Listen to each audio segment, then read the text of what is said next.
Hello, Marky Dragon, also known as Marcus Eikenberry in real life. And today we're going to talk about Shroud of the Avatar. If you haven't heard about it, it is the newest game announced by Lord British.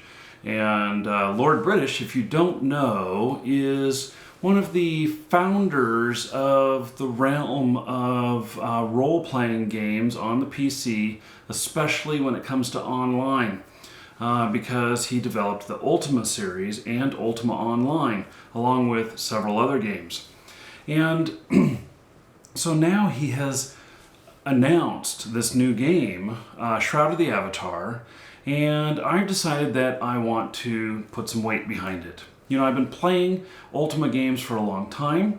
You guys may not know it, but my dragon name, I was known as just Marky before I became an Ultima Dragon. And the Ultima Dragon's internet chapter is it's an organization of us who are fans of the Ultima series.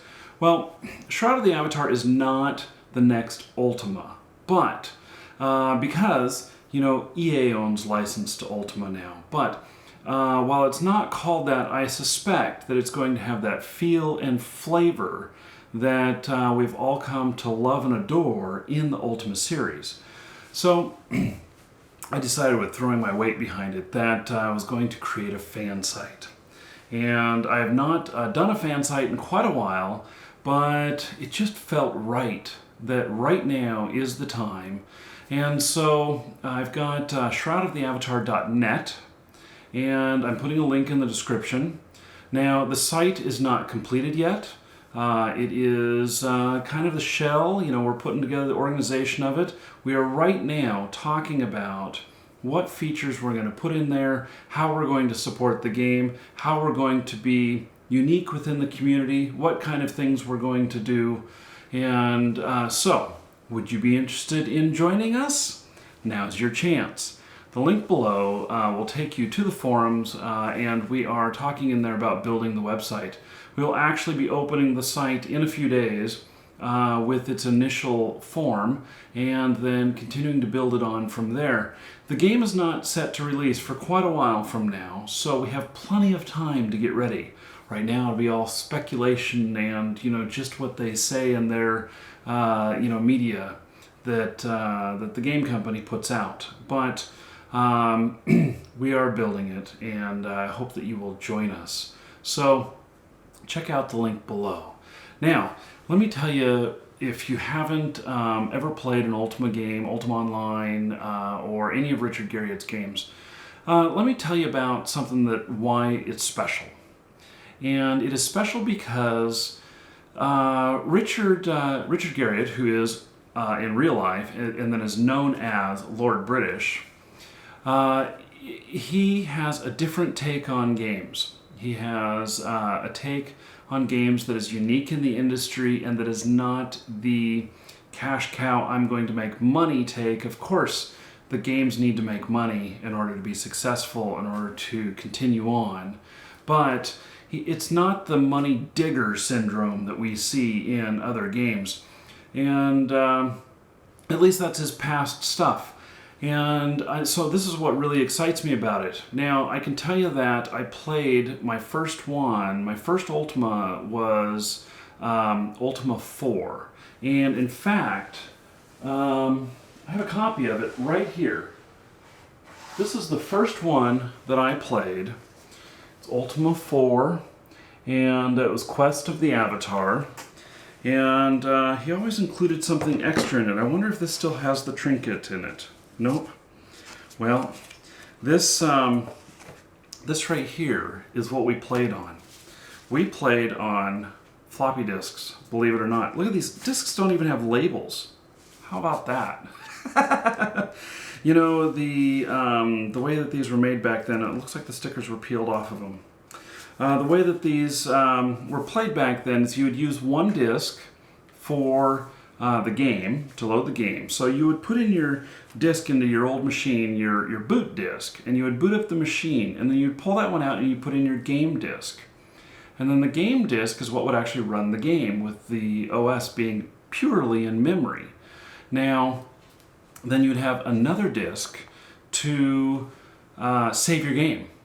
And I don't even have a drive to read these anymore. It would be kind of fun if I did. It'd be neat to see if I could get this game up and running again. If I did, you would find that it's like a 4-color game. Well, it says 256K. Oh, let's see. It's double-sided CGA, EGA monitors. CGA monitors were, I think, 4-color. And so when I played this game, I was playing it on my parents' computer. This game was quite a while ago. Let's see, does it even say here? Let's see, it says previous Ultimas are not needed to play. I don't see any sort of date on this. And I'm just trying to think of, when was it? Oh, 1985. So, you know what? This game came out when I was 15. And the computer that my parents had was an old XT. I remember hearing them talk about having paid nearly $10,000 for this computer, and that it was supposed to be for the business, but we used it at home as well. The computer had an orange monitor, and so it was just either orange or it was nothing. And to get textures in there and stuff, we used, there was like ANSI characters, and some of them would be a little bit gradient, and you could get some other tones in there. But for the most part, it was either pixel on or pixel off, and just in one color. And in this case, it was orange. Well, I remember playing this and playing so much of it with my stick characters and everything, and it being all in this amber monitors is what we called it. They didn't call it orange. And then my parents upgraded the monitor on the computer, and they upgraded it to a color monitor. And when we plugged that in and I plugged the game in, I was so thrilled to see that there was 4 different colors used in the game. I couldn't believe it that my character was different than the color than the walls, and that the monsters were a different color than I was. And I just thought that was so cool. And so that goes back to some of the memories. Now, there's also something else that's very, very special, is that this is the first game in history, I think, that put in any like morals or human adversity. Talking about that you have to do good in order to access some portions of the game. And so you would get these questions in the game that would ask you, how would you handle this situation? And whether or not if you handled it in a good way or a bad way, it would form the character that you were in the game. And then that would translate into how the characters in the game, the NPCs, would treat you. And so it was really great, and that totally fleshed out in Ultima Online. There was all the virtues, and there was all of these different things that you needed to do that really would, maybe not give you any physical advantage in the game over other players, but gave you more of like a spiritual advantage.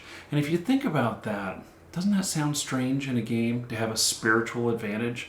Well, that is some of the outside-of-the-box thinking of Richard Garriott and why I want to support this new game. So, join us.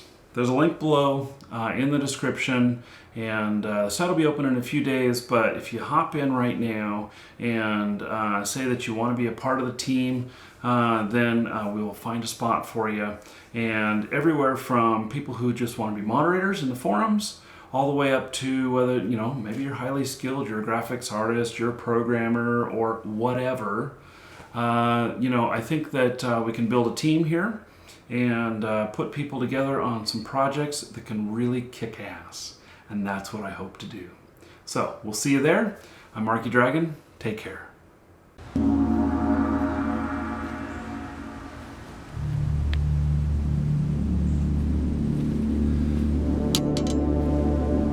If you made it this far in the video, you may as well subscribe. That's what I want you to do.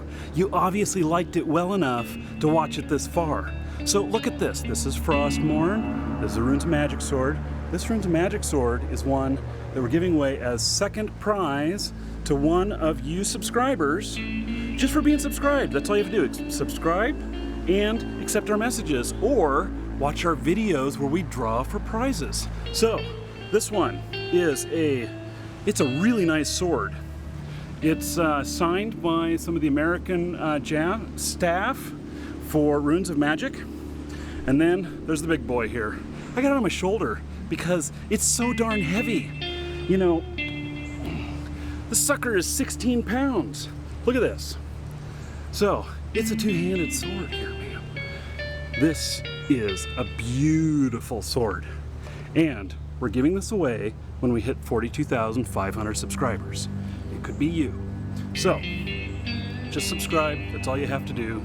We'll do videos selecting the winners, and we'll send you a message in YouTube as long as you accept it. Just make sure you accept messages from us. To do that, put us on your contact list. And you just add Marky Dragon to your contact list, and then you'll be able to get messages from us, and you'll have 30 days to get back to us when we send you a message. Or if we can't message you, you'll just be on video, and you just gotta watch the video and then contact us. So anyway, if you made it this far, you really should subscribe, and I would appreciate it. So anyway, that's all.